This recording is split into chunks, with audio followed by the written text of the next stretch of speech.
अजाबरावजी मोहिते, या सभेला उपस्थित देवेंद्रजी लांजेवार, विवेकजी टापरे, विलासजी चरडे, प्रमोदजी मोहिते, किसनजी गायकवाड, मोरेश्वरजी पडाल, मंगेशजी पोहनकर, या सभेला उपस्थित या गावातील मतदार बंधू आणि भगिनी,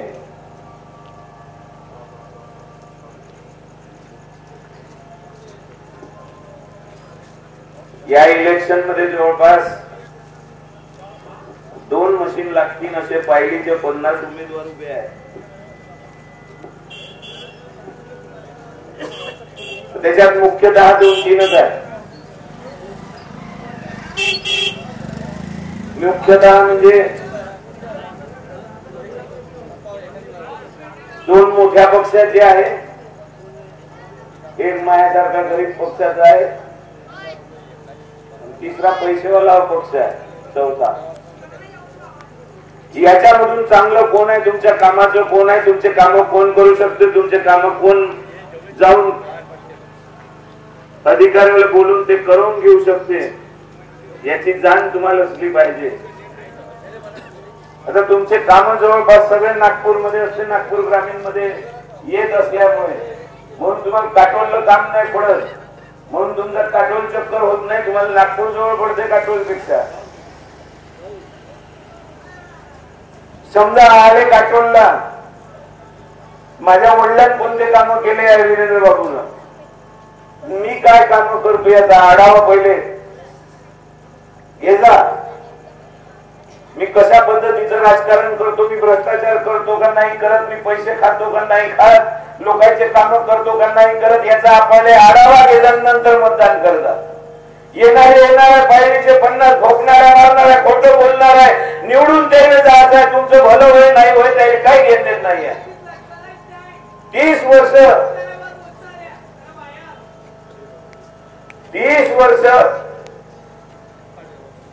या क्षेत्रामध्ये अनिल देशमुख निवडून दिला. 30 वर्षामध्ये काहीच केलं नाही.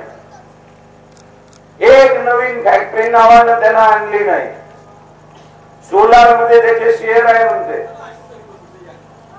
सोलार मध्ये शेअर आहे, तू इथचा प्रतिनिधी आहे, या प्रतिनिधीचं एक कर्तव्य आहे का तू निवडून गेल्यावर सोलार मध्ये जे दरवर्षी ऍक्सिडेंट होते त्याच्यावर तू अंकुश असला पाहिजे, तो वचक असला पाहिजे, तुला ते तिथचे कंपनीचे मालक केले पाहिजे. त्याचे सेफ्टी नॉर्म्स असते गव्हर्नमेंटच्या, त्या सेफ्टी सुरक्षेच्या नियमावली आहे त्या तिथं पाळल्या जाते का नाही पाळल्या जात याचं तुला रेड मारून तपासणी केली पाहिजे. पण हे कर्तव्य करत नाही, हे त्याच्याकडून काही खात असन म्हणून तिथं दरवर्षी काहीतरी ऍक्सिडेंट होते. तुमच्या गावातलं किंवा आजूबाजूचं कोणतरी जीव गमावून बसते. एकच नाही मरत, एका स्फोटात 5-7 जण मरते. हेच सुरू ठेवायचं आहे का याच्यात काही बदल घडवायचा आहे? जो पैसे खाते तो याच्यावर वचक नाही आणू शकत, जो पैसे खात नाही तो याच्यावर नियंत्रण आणू शकते, जो ऍडजस्ट होत नाही ते याच्यावर नियंत्रण आणू शकते. तुम्ही जुना जर इतिहास पाहिला तर जुना सगळ्या फॅक्टरीचे युनियन ज्या होत्या त्या या लाल झेंड्याच्या होत्या, कम्युनिस्ट पार्टीच्या होत्या, शेका पक्षाच्या होत्या, कम्युनिस्ट मार्क्सिस्ट पार्टीच्या होत्या. आणि इमानदारीनं तुमचे लढे लढत होते, कामगाराचे मजुराचे लढत होते. म्हणून आमचे जे लढे सुरू होते त्याच्यामुळे कामगार कायदे निर्माण झाले. त्या कामगार कायद्यामध्ये तुम्हाला 8 तासाची नोकरी झाली आहे, नाही तर प्रायव्हेट वाले 12-12, 15-15, 18-18 घंटे गोपाटून घेते आणि एकच दिवसाचा पगार देते. हे नियमावली आणणारे लाल बावटे आहे, हे विसरले आहे तुम्ही. तुम्ही कामगार सेना निवडली आहे, कोणती मनसे कामगार सेना निवडली आहे, कोणती शिव कामगार सेना निवडली आहे, ज्याला तुमच्या आमच्या प्रश्नाचं काहीच घेण देण नाही आहे. जे प्रहारची कोणती सेना निवडली आहे त्याला तुमच्या आमच्या प्रश्नाचं काही घेण देण नाहीये. ते मांडवल्या करते कंपनीच्या मालकाई सोबत तुमच्या घरून दाब दबाव आणते आणि तिथं माल मलिदा खाते आणि सगळे आंदोलन वापस घेते. हे जे घर तुम्ही पाहिलं आहे तर काटोलचं माहिती काढून घ्या. कोणतं आंदोलन रस्त्यावर उतरून करत असन तर रस्त्यावर उतरून आंदोलन करत असेल तर प्रशासन झुकून मान्य करेपर्यंत आंदोलन आम्ही सुरू ठेवत असतो. आम्ही आंदोलन आशिष देशमुख 2.5 वर्षात उठून पळाला, शेतकऱ्याचं आंदोलन गुंडून पळाला, तसा आमचा इतिहास नाही आहे. याची माहिती तुम्ही घेऊन घे. नाही तर इथं जेवढे तरुण रोजगार म्हणजे तरुण पोरं आहे आणि जे काही सोलार मध्ये काम करत असेल त्यांना मी आवाहन करतो तर त्यांना आपली युनियन बनवा. मग दाखवतो त्यांच्याकडे त्या कंपनीवाले कसं राहते. तर हे पैसे खाणारे तुम्ही तिथं पाठवतात म्हणून तुमचे काम होत नाही. या सगळ्या गोष्टी लक्षात असल्या पाहिजे. येणार आहे खोकणाऱ्या मारणार आहे ज्यानं या पूर्ण महाराष्ट्राच्या राजकारणाचा तमाशा करून टाकला. जे लोकांना निवडून दिले त्याच्या पार्ट्या फोडल्या, इकडचा तोड तिकडे आणि तिकडचा तोड इकडे ने जात नसेल तर मग मेघालय फिरायला घेऊन जा 50 खोके दे, त्याचं काम ओके कर. मतदार बोंबलला तर बोंबलू दे, कास्तकार बोंबलला तर बोंबलू दे. त्याच्या सोयाबीनले भाव आहे नाही आहे काही संबंध नाही. काहीच केलं नाही या 5 वर्षामध्ये तोडफोडीच्या राजकारणाशिवाय, ईडीएन याच्या त्याच्या धमक्या देण्याशिवाय.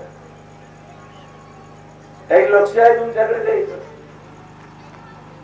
फक्त सत्ता पाहिजे. तुम्ही नाही दिली तर तोड मरोडून त्याला सत्ता पाहिजे. कारण शेण खायला भेटते, कमिशन खायला भेटते, रस्ते हायवे बांधायला भेटते, रस्ते हायवे कमिशन भेटते, ठेकेदार द्यायचेच नातेवाईक राहायचे. कालचे लॅमरेटावर येणारे गडकरी 40 वर्षात अब्जोपती झाले. त्याच्या पोरानं 1500 कोटीची प्रॉपर्टी डिक्लेअर केली आहे. कुठून केली? तोंडानं सांगते मार मी पैसे खात नाही, पैसे खात नाही तर तो फॉर्म्युला कमायचा आम्हालाही सांग. आम्ही या गरीब पोरांना सांगतो का 40 वर्षात 1500 कोटी पैसे कमवा लागतो. हे खोकणाऱ्या मारणारे येणार आहे. इथं कारखाना उघडतो म्हणून सांगणार आहे. दरवर्षी अनिल देशमुख कारखाना उघडतो म्हणून सांगते, उघडत काहीच नाही. फडणवीस आला होता तोही कारखाना उघडतो म्हणे, त्याने उघडला नाही. गडकरी आला होता कारखाना उघडतो म्हणते, त्याने उघडला नाही. आशिष देशमुख निवडून जायच्या पहिले कारखाना उघडतो म्हणे, त्याने उघडला नाही. या क्षेत्रामध्ये त्या काटोल मध्ये एक संत्रा प्रक्रिया कारखाना होता, हे माहित आहे का तुम्हाला?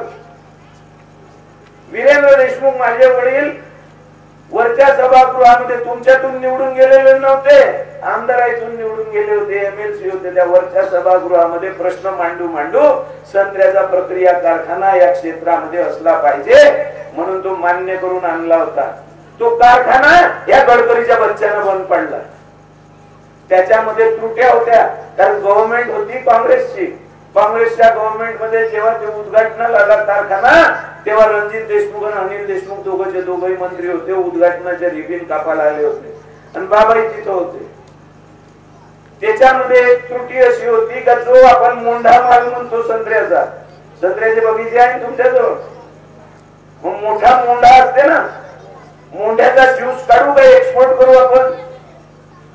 मोंढा मालाचा भाव जास्त भेटते तर मोंढा विकू आपण. आणि जो ठुल्ली त्याला कोणी विचारत नाही, त्याचा रस काढून त्याचा ज्यूस काढला पाहिजे. याच्यामध्ये याने जर्मनीला कॉन्ट्रॅक्ट केला, मशिनरी जर्मनीहून विकत आणली. जर्मनीमध्ये संत्रा पिकतच नाही. आपण इथून संत्रा जो एक्सपोर्ट करतो तो संत्रा त्याने पाहायला राहते. एक्सपोर्ट क्वालिटीचा संत्रा म्हणजे ए ग्रेड संत्रा म्हणजे मोंढा. म्हणून तिथं त्या जर्मनीच्या मशिनरीचं डिझाईन होतं मोंढा क्रश करायचं. फक्त इथं ते लावून दिलं. नंतर लक्षात आलं, आम्ही सांगितलं, वडिलांना माझ्या सांगितलं तर त्याच्यात फक्त सुधारणा करायच्या होत्या. जे साचे होते ते छोटे वाले घ्यायचे होते, फुल्ली क्रश होईन असं. फक्त एवढं त्याच्यामध्ये सुधारणा करायची होती. ते सुधारणा केली नाही, हे चालत नाही. कास्तकार इथं माल आणत नाही, मोंढाला हे क्रश करायला आणत कास्तकार. म्हणून हे ठेकेदार पद्धतीने आपण चालवलं पाहिजे. म्हणून गडकरी सत्तेमध्ये असताना या महाराष्ट्राच्या त्यानं ते भाड्यानं तो कारखाना दिला आणि त्या भाड्यानं तो कारखाना दिला. जो कारखानदार तिथं आला त्याने एकही दिवस संत्र्याचा ज्यूस काढला नाही. आंध्रामधून जो आंबा येते ते आंबे बोलावले, त्याचा ज्यूस त्या कारखान्यात काढला आणि ते कॉन्सन्ट्रेटेड ज्यूस हे फ्रुटी जे भेटते ना तुम्ही स्लाइस आणि फ्रुटी त्या कंपनीला विकले. काही दिवसानं त्याचाही कारखाना डबघाईत केला तर त्यानं तिचा माल विकणं सुरू केलं, मशिनरी विकणं सुरू केलं. म्हणून त्याच्यावर एफआयआर झाली आहे. त्या ठेकेदारावर ज्यानं ठेक्या पद्धतीनं तो कारखाना घेतला होता, जो बळजबरीनं तो ठेकेदार पैदा केला होता, त्याच्यावर FIR झाली ना, आज कोर्ट केस सुरू आहे. हे परिस्थिती आहे. खरी गोष्ट तुम्हाला माहित नसते, खरी गोष्ट तुम्हाला पाहायची नसते. सांगेन या फडणवीस त्याची सत्ता नव्हती तेव्हा 7,000 रुपये सोयाबीनचा भाव दिन. आता ज्ञान शेकून भाजप पाहिजे होतं तुम्हाला.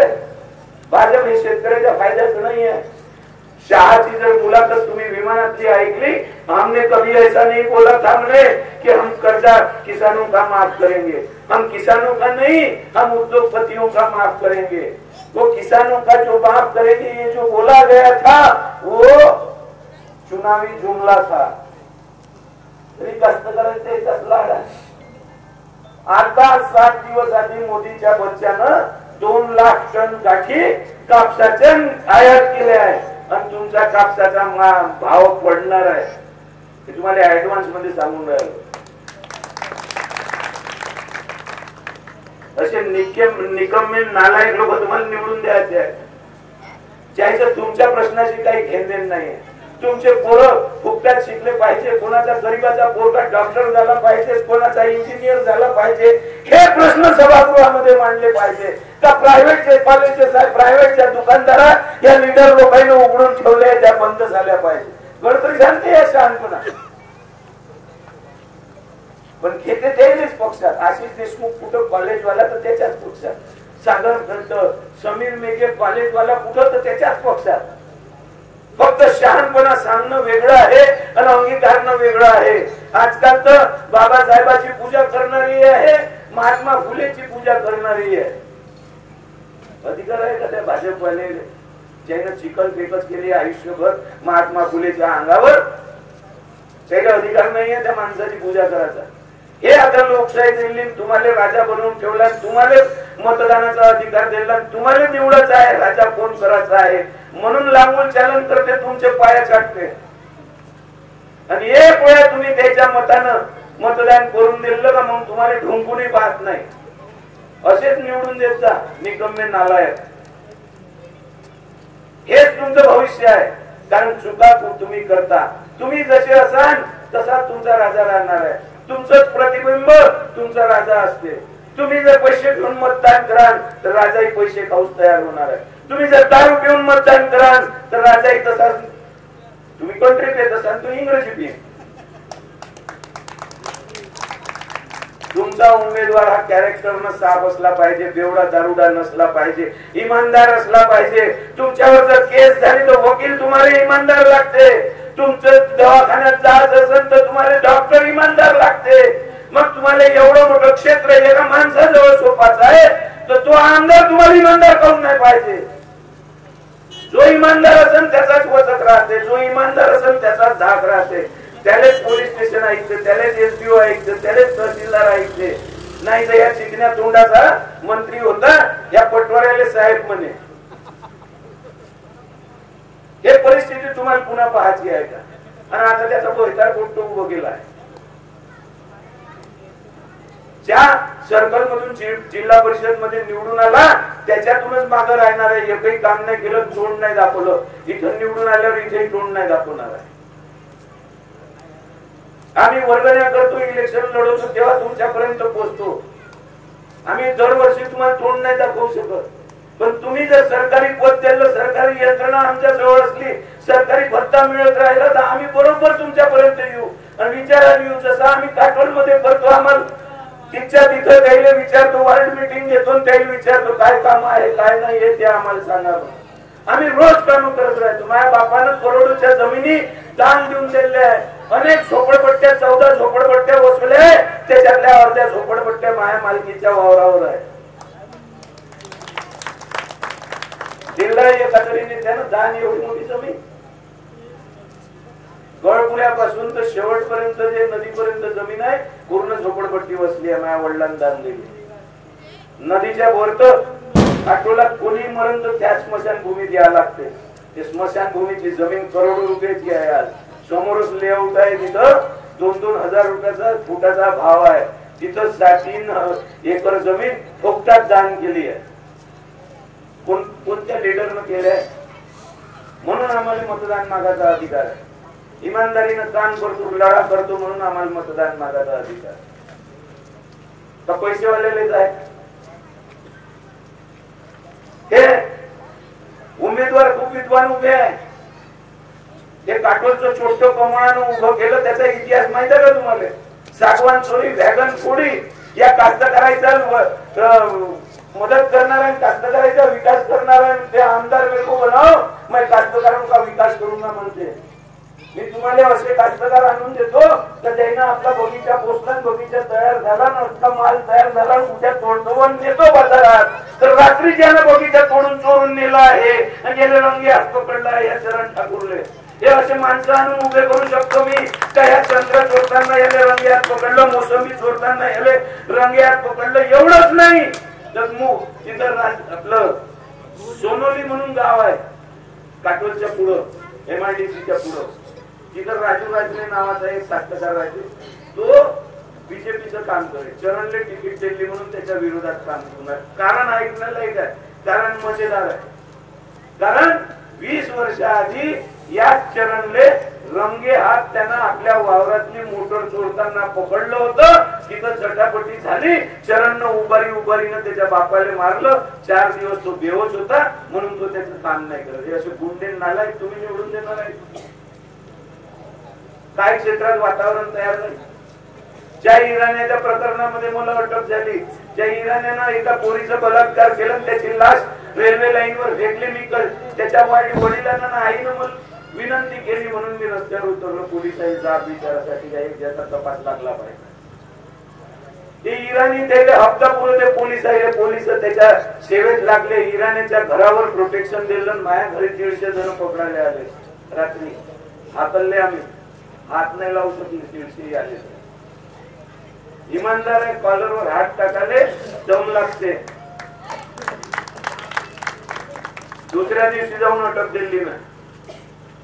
2 तास जामीन होईपर्यंत अख्खं गावचं गाव 10,000 लोक रस्त्यावर उभे होते आणि एकही दुकान गावातलं उघडलं नव्हतं. का? इमानदारीनं काम करतो, लोकांचे प्रश्न मांडतो, लोकांसाठी रस्त्यावर उतरतो. आणि रस्त्यावर उतरणाऱ्या माणसाला आणि आपल्या प्रश्नासाठी उतरणाऱ्या माणसाला एका पोरीचा गावातल्या जीव गेला, उद्या आपल्या पोरीचा जाऊ शकते. आणि हा जर त्याच्या मागणीसाठी रस्त्यावर उतरत असेल आणि त्याला या पद्धतीने अटक करत असेल तर याच्या विरोधात आपण बाजार बंद केला पाहिजे, रस्त्यावर उतरलं पाहिजे. म्हणून 10,000 लोक उभे होते. सांगा कोणासाठी होते? अनिल देशमुख अंदर होते, रस्त्यावर होते लोक. कोणी निषेध केला? त्या सुनील केदार अंदर होता, आले होते लोक रस्त्यावर.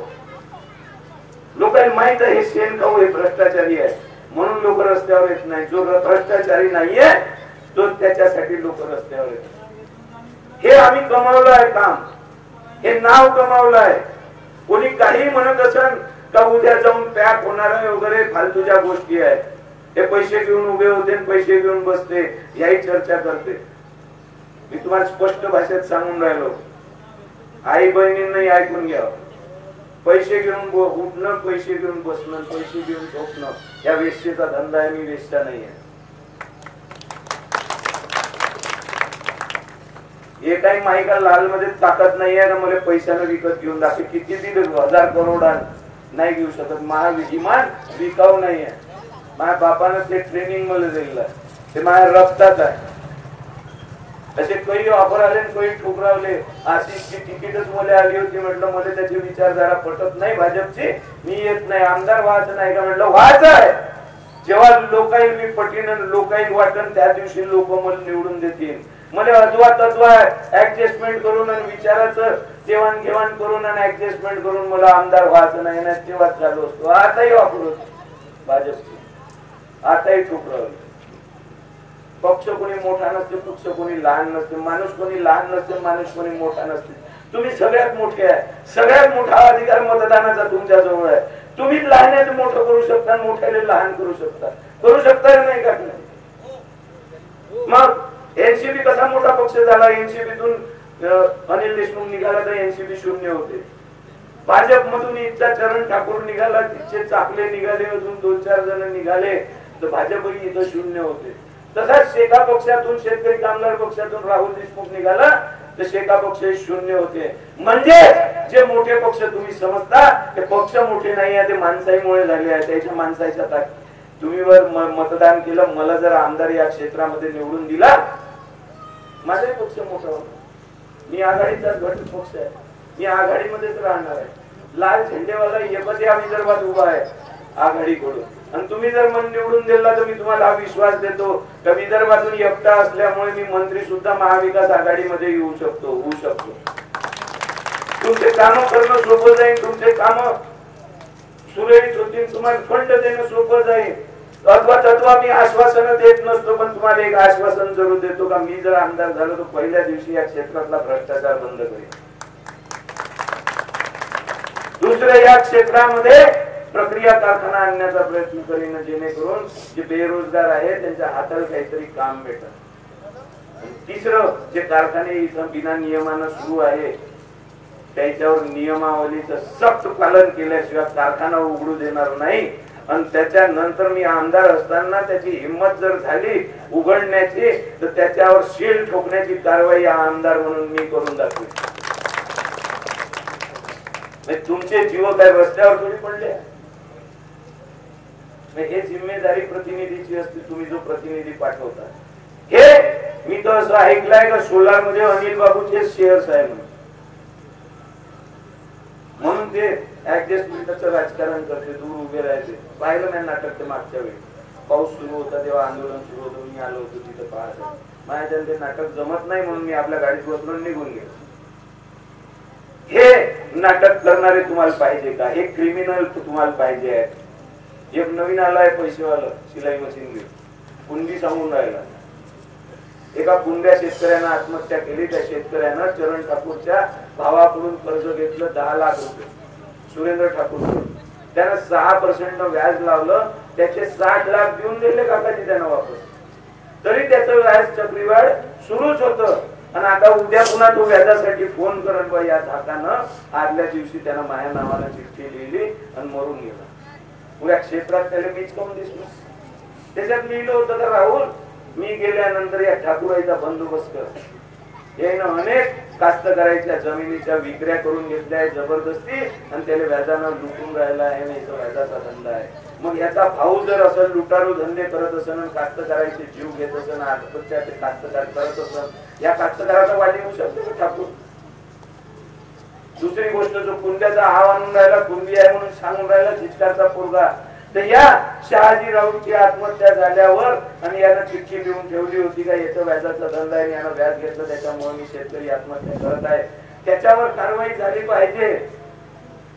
म्हणून डीवायएसपीला फोन करणारा फक्त राहुल देशमुख आहे. डीवायएसपीला खडसावून सांगितलं का त्याच्या 15 मिनिटात त्याचा अर्ज घेऊन त्याची एफआयआर दाखल कर. ठाकूरचा भाऊ आहे म्हणून एफआयआर दाखल होत नव्हती.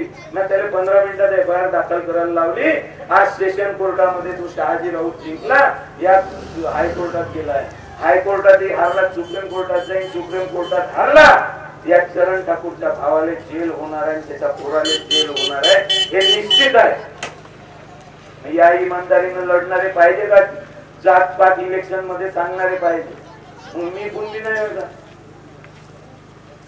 जातीनं काही होते का? तुमची जात काय आहे? जात काय आहे तुमची?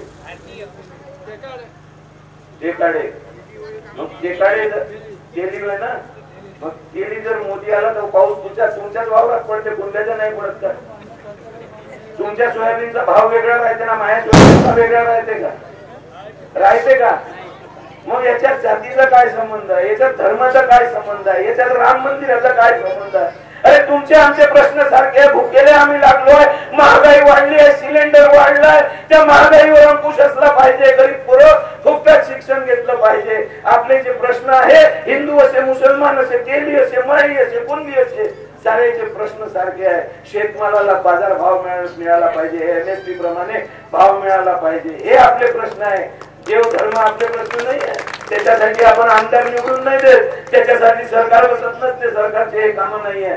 तुम्हाला फुलतापा देते, तुमच्या भावना भडकवते, त्याच्या भावना भडकून ते मतं घेते, त्याच्या राजकारणाच्या पोळ्या शेकते आणि माल कमावते, पैसा कमावते. अशा नीच नालायक राजकारणाला तुम्हाला निवडून द्यायचं आहे का? एवढा एक वेळा विचार करता, माझं एक ट्रम्पेट चिन्ह आहे, 9 नंबरची बटन आहे, पोंगा आहे, अनिल देशमुखांच्या पोट्याचा हेकोडा आहे, महासारखा आहे.